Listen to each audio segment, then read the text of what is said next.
You are watching News 41 Network.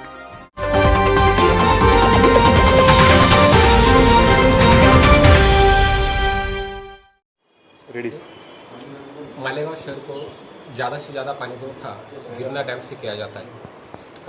कल रात को 12 बजे के आसपास वहाँ बहुत बड़ी संख्या में जो मछलियाँ हैं वो मृत मिली, मरी हुई मिली बहुत ज़्यादा।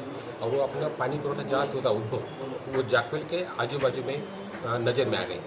वो 500 से 600 किलो के आगे थे ऐसा अंदाजा बड़ा। तो खबरदारी की बात समझ के हमने वहाँ से सिटी को जो पानी पुरवठा किया जाता है वो तुरंत बंद कर दिया। वहाँ से बाकी 26 विलेज को जाता है, नांदगांव 40 गाँव, वही वाटर सप्लाई बंद कर दिया गया वहाँ से।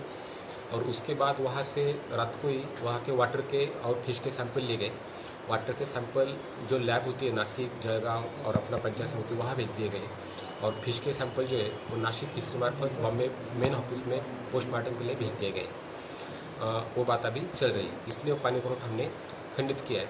सुबह से उसके ऊपर जो कार्रवाई करना है वो चालू है। इरिगेशन डिपार्टमेंट में उन लोगों के खिलाफ पुलिस में शिकायत भी दर्ज किया है, उसके ऊपर भी कार्रवाई चल रही है। अगर किसी ने ऐसा कुछ अनुचित प्रकार किया हो तो जो सिटी के नागरिकों के आरोग्य के हेल्थ के बारे में या नागरिक आरोग्य के बारे में गलत हो तो उनके ऊपर सख्त से सख्त कार्रवाई करने के आदेश अभी भूसे साहब ने, नामदार भूसे साहब ने मीटिंग लिया, उसने भी कर दिए।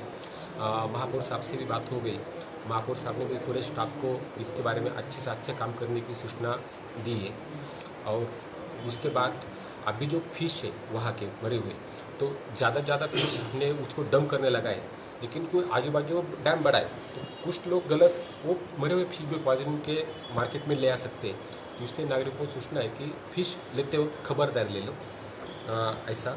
और शायद कल हम फिश मार्केट ही बंद रख रहे हैं इसी कारण। इसी तरह खबरें देखने के लिए सब्सक्राइब करें हमारे चैनल को और अपने दोस्तों में ज़रूर शेयर करें। आज के लिए बस इतना ही। देखते रहिए न्यूज़ 41 नेटवर्क, क्योंकि हर खबर ख़ास है। Have a good time.